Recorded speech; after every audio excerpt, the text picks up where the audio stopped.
Hello and welcome to this week's edition of Engineering and You. It's a program where we get to bring to you engineers. They have done well for themselves in their profession and are ready to share their wealth of experience with young Nigerians so as to encourage them to venture into the field of engineering, because engineering is the bedrock of any society, and the way engineering goes is the way the society will go. My name is Tunde, your anchor on this program, and like you know, in case you're just watching it for the very first time, it's a program where we get to not only talk to you, but you get to talk to us and win a prize courtesy of our sponsor, Prince Engineer Yemisi Shillon, FNSC, and we'll give you a question for the day, and in the course of the program, if you can get the question right, you get a prize courtesy of our sponsor. And the question for today is, when an element can exist in two or more forms in the same physical state, the element is said to exhibit what? If you know the answer, you can go ahead and pick up your phone and call, or go to our Facebook page, or WhatsApp page, or Instagram page, I beg your pardon, and get your answers to us. Then, if you get it correctly, our sponsor is ready with a gift, Prince Engineer Yemisi Shillon, to give you the gift for getting it correctly. My guest is already in the house, and we would not like to take much of your time. We'll take this very, very short break, and when we return, I will disclose to you who my guest is, and we'll let you know what the topic we'll be discussing.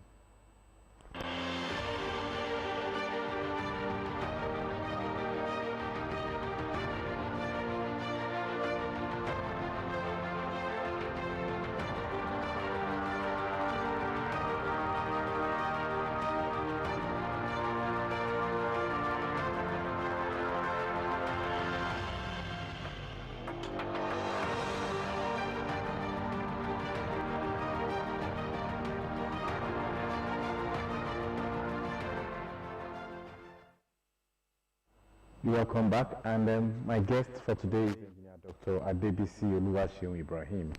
He is a corporate member of the Nigerian Society of Engineers and a registered engineer with the Council for the Regulation of Engineering in Nigeria, current. In terms of education, he had his Bachelor's of Engineering, Master's of Engineering, and Doctorate in Electrical and Electronic Engineering from the Federal University of Agriculture, FUNAB, Abeokuta, in 2010, 2013, and 2019, respectively. And without wasting much of our time, he will be discussing a topic on engineering, the bedrock of all technological innovations.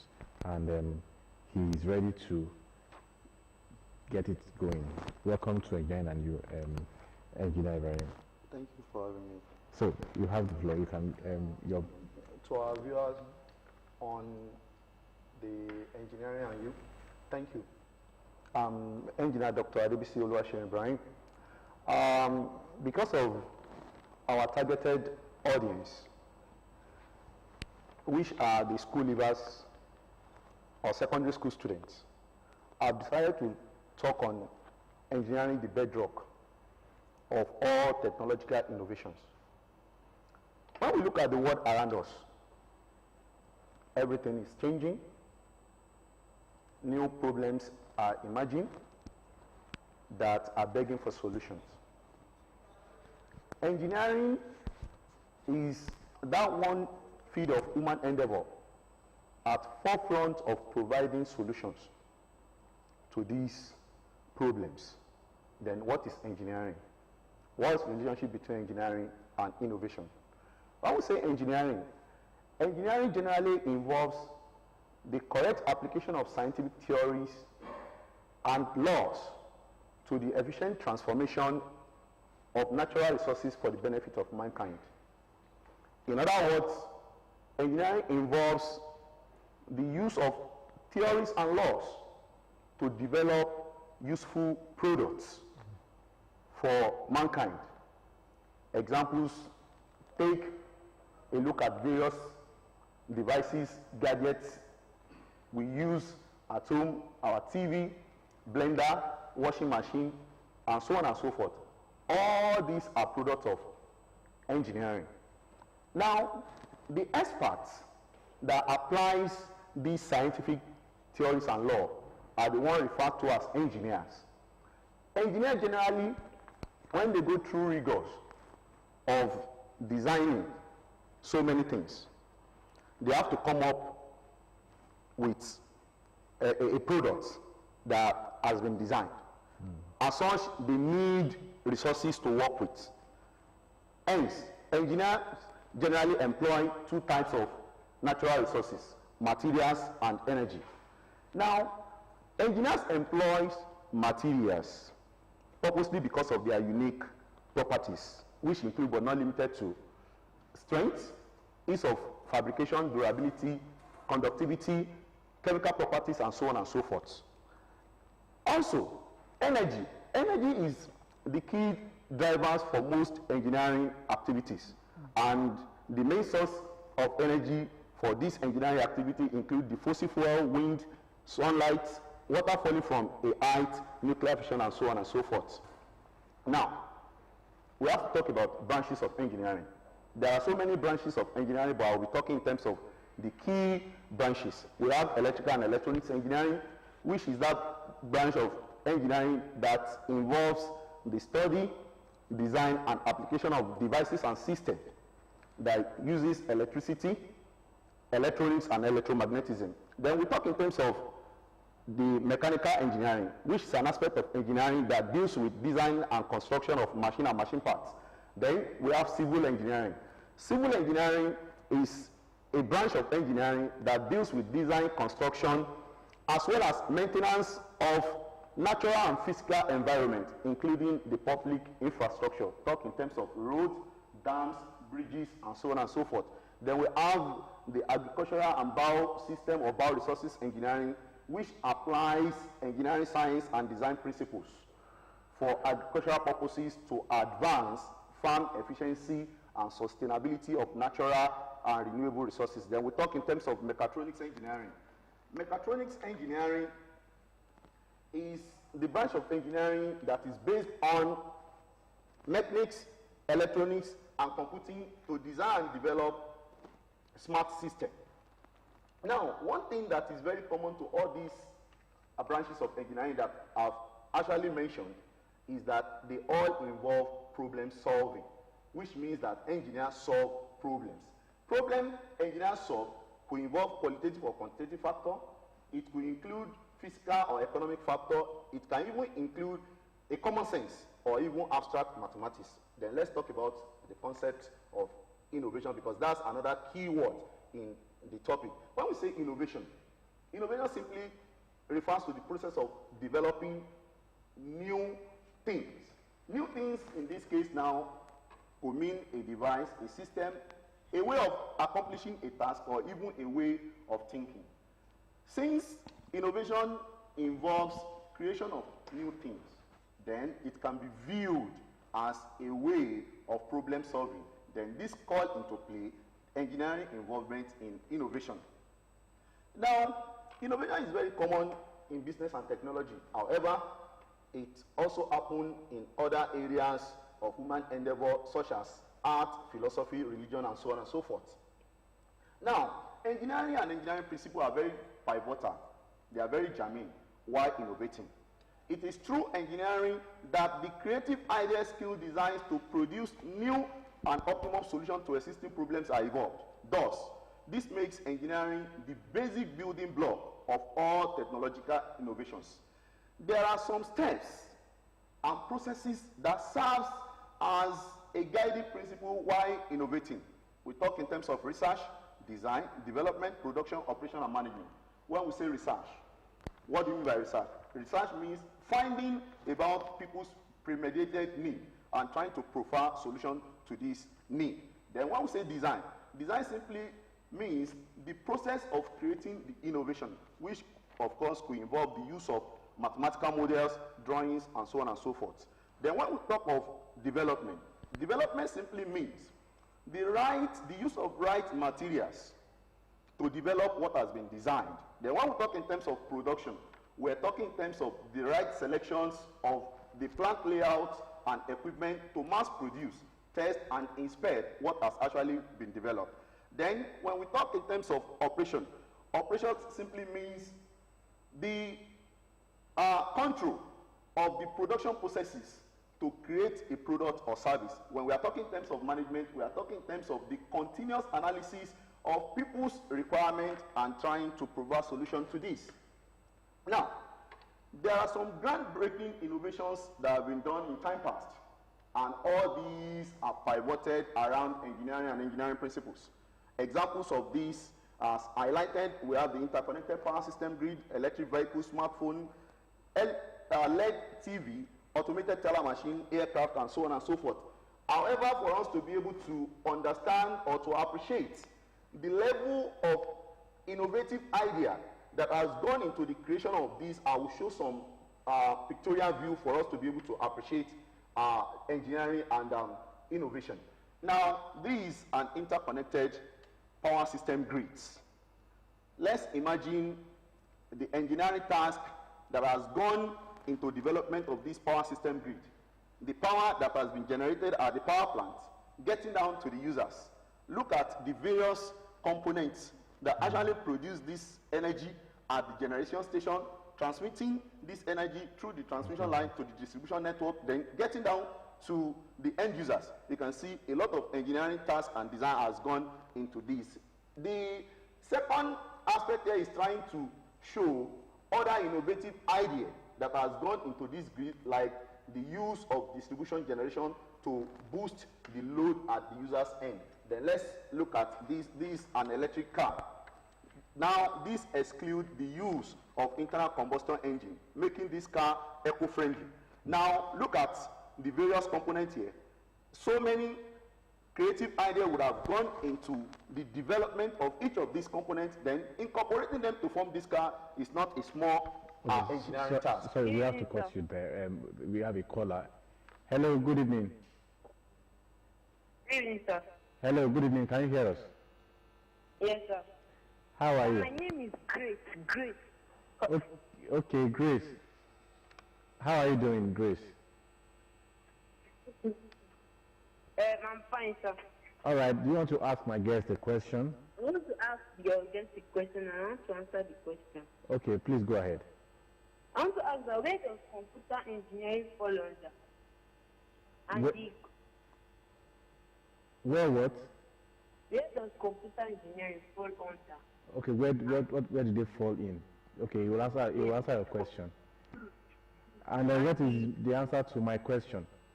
The answer to the question is allotrophy. Can you say that again? Sir? Can you say the answer again, please? Allotrophy. All right, we'll let you know, Grace, if you are correct or not. Thank you so much for... There is no grace, it's great. Great, okay, great. All right. Thank you so much, great. Thank you, sir. All right. You said you mentioned this arm of engineering, but computer engineering, where did they fall into?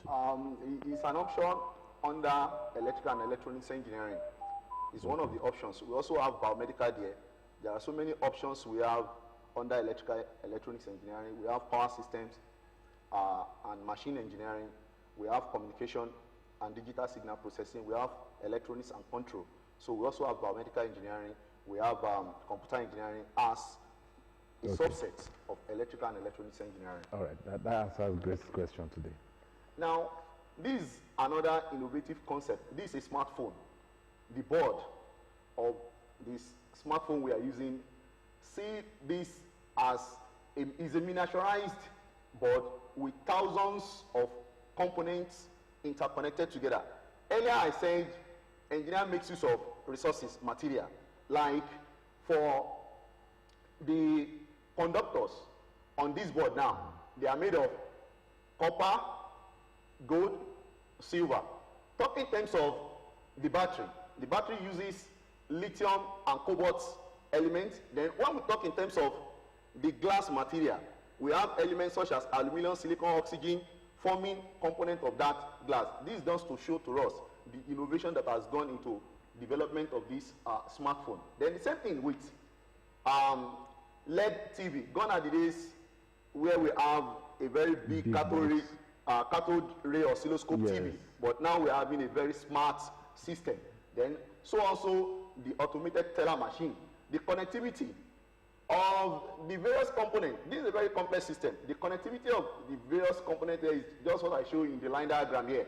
Then, now, for any engineering student to pursue a career in engineering, or any student to pursue a career in engineering, there are some qualities that are required of those. Okay, we have another caller. Hello, good evening. Good evening. This is Baba Sunday calling for Baba. Okay, Baba Sunday, please go ahead, your contribution. Yeah, my question is, how does science affect the human life? How does Science affect the human life? Okay, how does science affect the human life? Yeah. All right, Baba Sunday, Further your question that you asked. please can you say that again?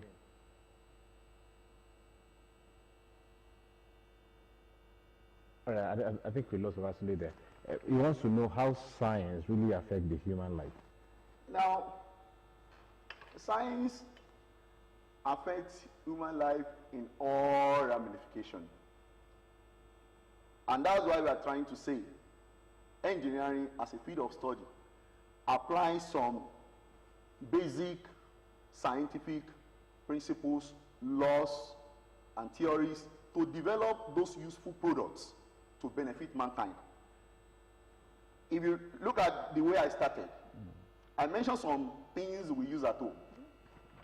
True is the application of science, which engineering is trying to what? Present to people. Yeah. Look at it, the blender we use at home. There is a traditional way we are used to grind things, but there are blenders. See washing machine. These are some of the application of science to advance the comfortability of people. Now, back to my discussion, I was talking about qualities required of students to pursue career in engineering. One, an engineering student must be serious and focused. They must devote some good quality time to their study. They must be disciplined. They must do away with time-wasting activities that do not add any value to their growth as an engineering student. They must be dedicated. The zeal, the resoluteness, the diligence must be there to accomplish engineering as a career. Then they must be able to persevere. Endurance is also there, because as an engineering student, it's not very easy. For instance, in a day, you want to submit 4 to 5 assignments, while you're also preparing for another 1 to 2 tests, while you have not slept in the last 12 hours. It's not very easy. These are some of the things you have to endure to actually pursue a career in engineering. Then excellence. Excelling at all times must be the watchword of any engineering student. We don't want an engineer that will design structures for us, that the structure will collapse. We don't want engineers that will do buildings, electrical subsystems design for us. Hello, good evening. Hello. Good evening. How are you With due today? respect, sir. If like you engineers, you are trying to subdue this world, what is the future holds for this world now? What is the future for? So holds for this world with this engineering, innovation, with and the rest of it. The We are future. talking of ozone layer now. You can't help the situation. All right. Thank you so much So for now, calling. after all this innovation, the earlier caller, even at make my request. I think you guys are wanting to, with due respect, you guys are wanting to subdue this world. Why can't we be living on top of street? Must we use cellular phone? Thank God, I'm calling from cellular phone, Sha. All right. Thank you so much for your call. As much as we would like to make people go into engineering, we are not unmindful of the fact that there's an arm of engineering that is dealing with, like he said, preservation of the climate and the environment. So we talk about decarbonization. We talk about, you just spoke about the electric cars that does not need a combustion engine. These are the things that engineers do to preserve the future, to preserve the ozone layer, to preserve the climate. So I hope I spoke. I will allow him to speak, but I hope that speaks a little bit. That's clearer. just it. already have actually spoken. For instance, now the electrical. Now, this has eliminated the use of internal combustion engine. Through the internal combustion engine, exhaust are being released to the atmosphere that is contributing enormously to the greenhouse effects. Once this is eliminated, the release of exhaust to atmosphere could be brought to the drastic minimum. As such, we are trying to curtail the problem of greenhouse effects. Now, career opportunities in engineering. As a school leaver, pursuing a career in engineering, you can work as a lecturer, researcher, professional in any of the engineering field. And as I've highlighted, engineering students can work as any of the following: mechanical engineers, manufacturing engineer, electrical engineer, electronics, and so on and so forth. There are so many things that you can do as an engineering graduate. Now, for the school leaver to actually pursue a career in engineering, there are some key subjects that are very pertinent to engineering. We talk in terms of mathematics. Mathematics is the language of engineering. Then we talk in terms of physics, chemistry, then technical drawing. Actually, when you get to the university level or the polytechnic level, they won't call it technical drawing for you, they'll call it engineering drawing. Engineering drawing is means of communication. Drawing generally is means of communication in engineering. Then talk in terms of English language. An engineering student must have a good grip of English language in terms of speaking, reading, and writing. That's all I have for our targeted audience thank you, engineering. Thank you. Bedrock of innovative ideas. Thank you so much, Engineer Ibrahim. You really did justice to the topic of discussion today. But I would like to take you up, we're about running up because our time is almost up. But I'd like to take you up on what traits should someone look for in himself or herself to say, okay, with these traits, I think I should go for engineering. Thank you, the anchor. Like I've just mentioned now, that when you want to pursue a career in engineering, there are some subjects that are very key.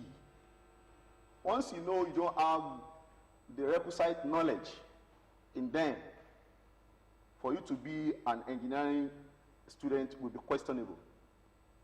One of those key subjects is mathematics. As I rightly said, mathematics is the language of engineering because you will do a lot of modeling. Whether you want to talk in terms of electrical and electronics engineering, mechanical engineering, mathematics is the what? Language. And in this case now, at the O level, they used to segregate pure maths from further mathematics. But at institution level, there is nothing like further maths or pure maths. Everything is engineering maths. So you have to be very good in mathematics. Aside that, the knowledge of drawing is also very, very important. Without the requisite knowledge in drawing, engineering drawing, you can't be a good engineering student. Then also, you must have a good grip of English language, because whatever your finding is, you have to communicate to people. Without good knowledge of English, there is problem. So that's my response to that. All right, lastly, I would like to put you on the spot. This program is courtesy of our sponsor, Prince Engineering Institutional. What opinion do you have of this sponsorship? I want to thank the sponsor for creating this platform where professionals, researchers, and lecturers have been brought to share their experience with the younger ones who wants to, pursue a career in engineering. He shouldn't relent on his effort. May God continue to be with him and bless him the more. All right, may God continue to bless our sponsor, Prince Engineering Institutional FNSC, for doing this for our young Nigerians. And for the question for the day, great, you got it correctly. Please, great, call this number 0030 867011 and claim your prize. And on the screen right there, you have the question for the week. A salt which loses mass when exposed to air is called what? If you know the answer, please put it on our Facebook page, and if you get it correctly, I can assure you that you get your prize, courtesy of our sponsor, Prince Engineer Yemisi Shilon, FNSC. We have to go now. Our time is up. Thank you so much, Engineer Ibrahim, for coming to this week's edition of Engineering and You. And my name is Tunde Olaniro. Next week's another time, same station. And until then, I say bye-bye.